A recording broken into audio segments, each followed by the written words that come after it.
नमस्कार मित्रांनो, पुन्हा एकदा स्वागत आहे तुमचे आपले पशुपालक माझा मित्र या चॅनलवर. मित्रांनो, सेक्सेल सिमेंटची बऱ्यापैकी सर्वच पशुपालकांना माहिती आहे. त्यामुळे आपल्याकडे असणाऱ्या गायीची संख्या लवकर वाढवण्यासाठी किंवा आपला गोठा लवकर वाढवण्यासाठी सेक्सेल सिमेंटचा वापर ते करत असतात. सेक्सेल सिमेंट वापरण्याचे बरेच फायदे असतात.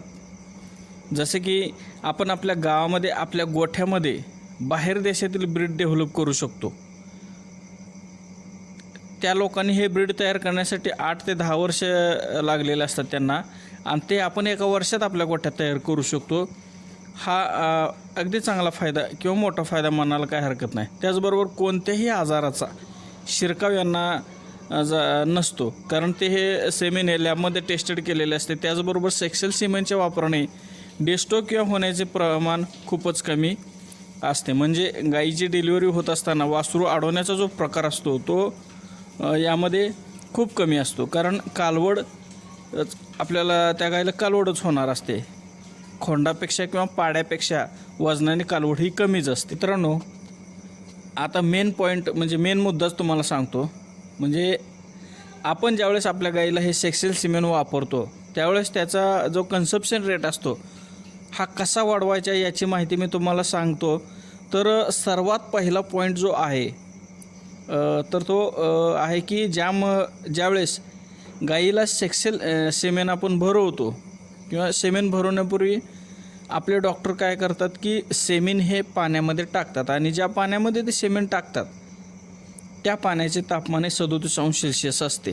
आणि हे सिमेंट त्या पाण्यामध्ये 15 ते 20 किंवा 25 सेकंदच एवढंच ठेवतात, आणि नंतर ते बाहेर काढून गनमध्ये लोड करून गाईच्या गर्भाशयात सोडतात. याला थ्रॉईंग करणे असे म्हणतात. आता काय डॉक्टर करत नाहीत तो भाग वेगळा, पण आपल्याला जर सेक्सेल सिमेंटने पहिल्याच शॉटमध्ये गाईला जर गाभण घालवायची असेल तर थ्रॉईंग थोड्या वेगळ्या पद्धतीने करावी.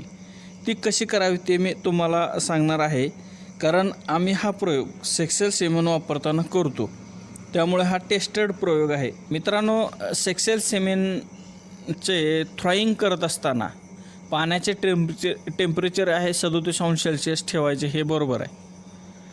आणि त्या पाण्यामध्ये सेमेन जे आपण ठेवतो ते बरोबर 45 सेकंद ठेवावे.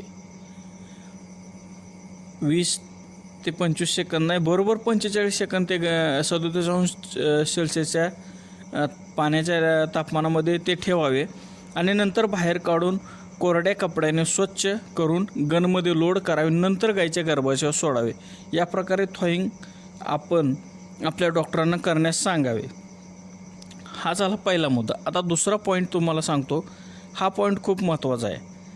आपली गाय माझावर आल्यावर आपण काय करतो की सकाळी माझावर आली तर संध्याकाळी लगेच डॉक्टरांना बोलवून तिला सिमेंट भरवतो. तर तसे न करता माझ्या अनुभवानुसार तुम्हाला सांगतो, ज्यावेळेस तुम्हाला गाय माझावर आली आहे हे लक्षात येते तेव्हापासून 18 ते 24 तास, म्हणजे 18 तासानंतर आणि 24 तासाच्या आत त्या गाईला हे सेक्सेल सिमेंट भरवावे.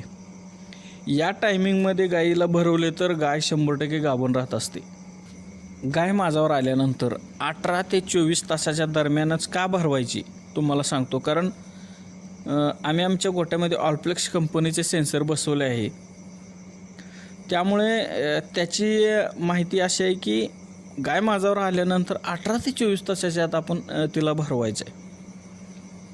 या टायमिंगमध्ये सिमेंट जर भरवले तर 100% कन्फर्म आपली गाय गाभण राहते, असा आमचा अनुभव आहे.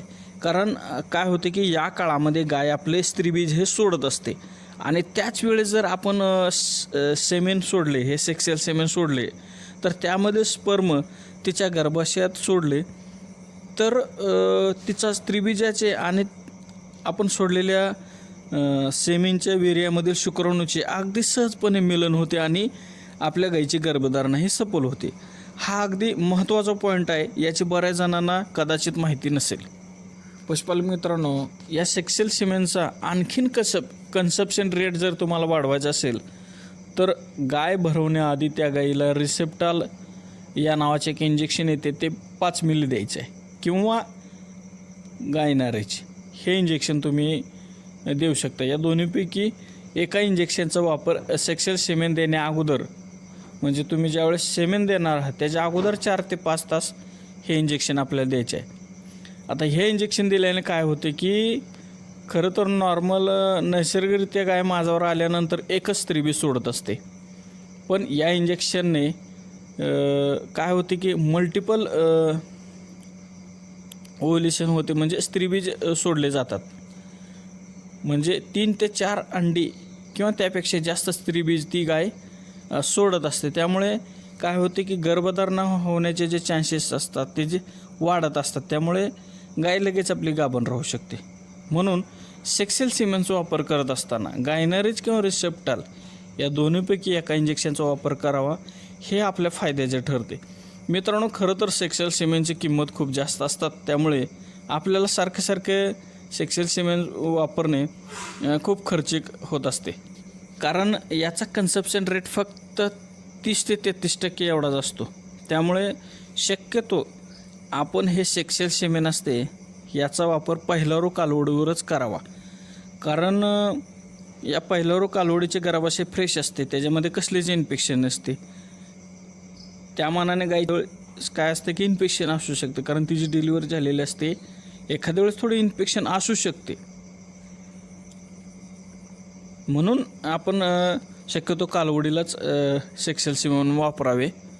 असं नाही की कालवडीलाच वापरावे, गाईलाही तुम्ही वापरू शकता जर माज क्लिअर असेल, इन्फेक्शन नसेल तर. आणि कालवडीला सेमेन सोडत असताना एका गोष्टीची आपण काळजी घेतली पाहिजे, ती म्हणजे त्या कालवडीचे वजन 300 किलोपेक्षा जास्त असावे. आणि कालवडीचा पहिला माज आणि दुसरा माज आपण सोडावा आणि तिसऱ्या माजाला ती कालवड भरवावी. याने तिचा कन्सप्शन रेट खूप वाढतो. त्या मानाने गाईमध्ये जर आपण तिसऱ्या किंवा चौथ्या वेताला जर आपण सेक्सेल सिमेन सोडले तर त्या 4-5व्या वेतामध्ये गाईचं कन्सप्शन कमी झालेलं असते, कन्सप्शन रेट कमी असतो. पहिल्या 1-2 वेतामध्ये गाय गाभण लगेच राहू शकते, पण 3-4व्या वेतामध्ये त्याचं कन्सप्शन कमी होत असतं. त्यामुळे शक्यतो फर्स्ट टायमरलाच आपण हे सेक्सेल सिमेन वापरावे. मित्रांनो, आता ज्या गोष्टीची जी माहिती मी दिली या व्हिडिओमध्ये, त्याचा वापर तुम्ही सेक्सेल सिमेन भरवताना केला तर तुमच्या गाईचं कन्सप्शन रेट नक्कीच वाढलेला तुम्हाला दिसेल. जर तुम्हाला ही माहिती आवडली तर व्हिडिओला लाईक नक्की करा आणि हा व्हिडिओ आपल्या इतर पशुपालक मित्रांना शेअर करा. भेटूया अशाच एका नवीन व्हिडिओमध्ये. तोपर्यंत धन्यवाद.